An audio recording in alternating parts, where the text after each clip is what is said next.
I'll be doing the first learning objective to define the transfer of learning as it applies to learning of motor skills. So, the transfer of learning when it comes to motor skills is about how someone's ability in one skill influences their ability to perform in a different skill.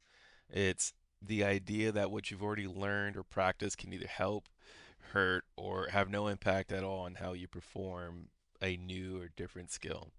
So there's three types of transfer that can happen. One is positive transfer, and this is when past experience improves your ability in a new skill.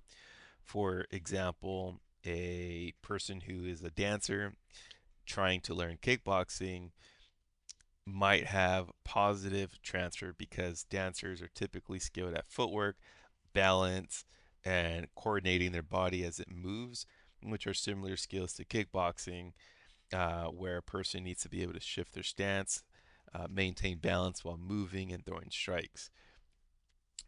An example or next up would be negative transfer, and this is when past experience interferes and makes performance worse.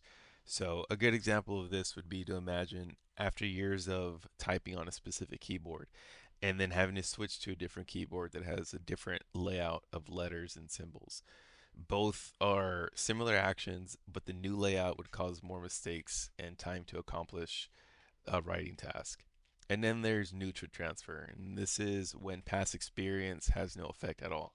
So if you take someone who's skilled in one sport like swimming and then they're trying to learn something completely different like playing the piano, both sports or both skills really have no similarity in skills, and they most likely won't influence each other in any direction either.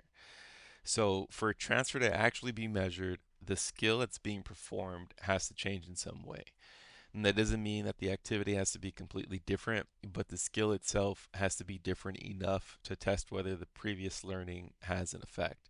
So, in basketball, for example, if a player has spent time practicing free throws, we might test their performance shooting jump shots in mid range. Both are going to be shooting skills, but free throws are typically done in one place without much movement, while jump shots do involve movement. It also involves timing and coordination.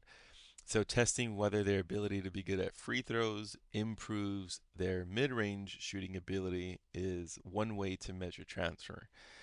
And lastly, this transfer can be the amount of transfer from previous experiences to a different skill can be calculated and expressed as a percentage.